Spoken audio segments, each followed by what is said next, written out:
Hey guys, Disaster Patrick here, and today I'm going to introduce to you a brand new concept in disaster preparedness. This is something unlike you've ever seen before, and that's very specifically done because what I'm going to show you is a method that I have used with my clients for over 2 decades, and it's so much better than having to look at some old disaster plan or looking at a disaster binder. You don't have to do any of that. You don't have to write anything down. You don't have to go to some clunky website and type in all kinds of information or go into an app and try to create some disaster plan that who knows if it's gonna work or it isn't.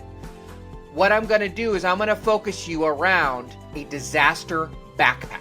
And you've all seen disaster backpacks. We've gone to the big box stores and you've seen them. They're those red backpacks that sit in the corner. Yes, those are the ones, but instead, I'm gonna show you how to create a custom disaster backpack just for you. So you don't have to buy one of those. Instead, you're gonna create a custom one that works specifically for you and your circumstances, whether you're a working person, whether you're going to school, or whether you're just a kid.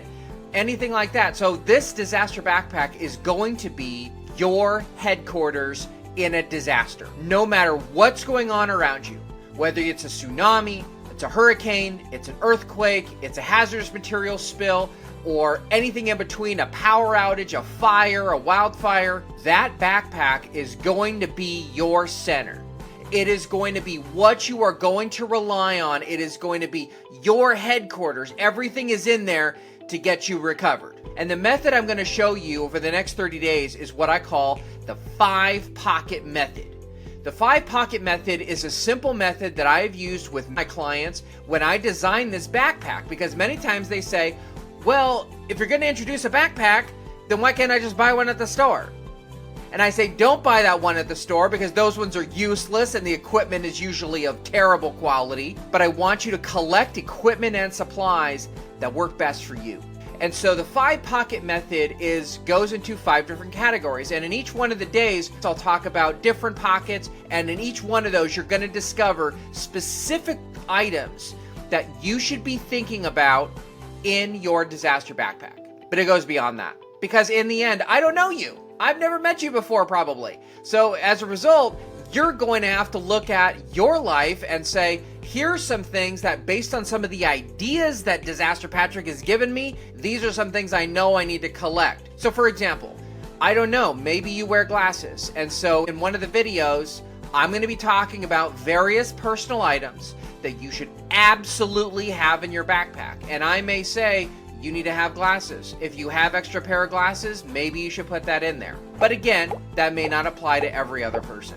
So when I talk to you about a disaster backpack, what kind of things should you have in this disaster backpack? It's going to go into the 5-pocket method, which are 5 basic categories. And in different videos, I'll be going over each one of those 5 pockets. Anyone can use this method. You can even use this method for your pets, which we'll talk about, and for the other people, maybe someone you're taking care of. If you're a caregiver and you're taking care of someone at home, does the 5-pocket method apply to them? Yes. Is it someone who maybe is just traveling through? Do they need the 5-pocket method too? Yes. In every single instance, this method can be easily adapted to your specific circumstances. So the first pocket is physical, and we'll be talking about the things you need physically. And a lot of times in disaster backpacks, I see that people include physical stuff because they know what they need to have. So I'm going to be talking to you about food, I'll talk to you about water, I'll be talking to you about masks, and we'll be going over each one of those things and why it's so important for you to select the right kind of equipment. The second pocket is psychological. So thinking to yourself, what do I need to get myself focused in a disaster? Notice I didn't use the word calm. Focused. I want you focused in a disaster. And in another video, I talk about why you shouldn't try to be calm, but you need to be focused instead. The third pocket is personal. So these are some of the things that are very specific to you, personal items that are going to be important in a disaster for you. One of the items that we talked about just a minute ago was glasses. So maybe you need to have glasses. And so you'll have to have an extra pair specifically in your backpack. The fourth is papers. And by papers, I don't just mean the usual papers like these. What I actually mean is 2 kinds of, quote, papers. Digital and hard copy paper. In each one of those, I'll talk about the kinds of papers you need to incorporate into your disaster backpack. And it's not every single sheet of paper, it's just certain ones. And the fifth and last pocket is phone. Hey, we all live with our phone. I have a phone, we all have our phones. If I were to say to you, hey, don't worry about your phone, you'd think I was out of my mind, and I would totally agree with you, because we gotta have our phone on us. And I will be talking to you specifically about what elements of your phone do we have to have in your disaster backpack. But in the end, what I want you to think about when you're considering this disaster backpack is the items that you're gonna need when everything else around you is disrupted. Those are the things I'm gonna be hyper focused on. And on the weekends, I'm gonna give you little drills, and I'm gonna give you little trainings. I'm gonna give you little tricks and things you need to be thinking about. So on each one of the weekends, I'll give you something to do, I'll give you something interesting, something that's definitely gonna challenge you. And yes, on one of those times, I'm gonna have you do something with all of the power out, and see how well you're able to operate. So today, what I want you to do, this is the very first day, every single day, I'm gonna give you tangible steps, tangible things that you need to do to prep your backpack. So today, we're gonna start with an empty backpack, totally empty backpack, and by the end of it, you're gonna have a completely full backpack on day 30 that is specifically customized to you. So what kind of backpack do you need anyway? What I suggest is you don't need a camping backpack with 1,000 pockets. Those really bother me. I can never find anything in there. It's hard to move things around. And for me, it's just simpler to use a regular backpack that has a few extra pockets. Some of the backpacks we have today have little areas for laptops, but I want you to find a backpack that has a couple things. First of all, make sure it has multiple pockets in there, not 50 pockets.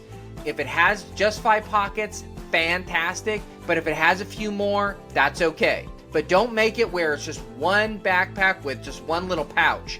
That's not enough, because what's going to happen is you're going to be jamming everything in there, and it's going to be totally disorganized. You're never going to be able to find anything. And the other thing about this backpack is you need to find something that is really comfortable. I want you to find a backpack that is comfortable for you. When you buy the backpack, the first thing I want you to do is try it on. Make sure that it is comfortable specifically for your body style and that you can walk around in the backpack. Can't tell you the number of times I have found people that buy these backpacks and they're way too heavy. And the last thing is, I want you to find a backpack that you really like. It has visual appeal to it. It doesn't have to be one of those awful, boring, red backpacks. It can be a fun backpack. It can look really, really cool. So find a backpack that works best for you, that works best on your shoulders, and that will fit your lifestyle. One of the other things I want you to think about with the backpack is you can kind of see the range of things I'm going to be asking you to do. So don't make it too small. Don't make it too large. Get something that's right in the middle. It should fit right around your back, and the bottom of it should be able to touch your lower back. So don't get one of those ones that are really small. Sometimes I see those at when people are traveling. They have these little backpacks that's not large enough. And as we're talking over the next 30 days, you're going to find there's some specific things that are going to be of import to you. So when you're considering the backpack, so on this first day, I don't want you to buy a backpack, but I want you to start thinking about the kind of backpack you're going to need.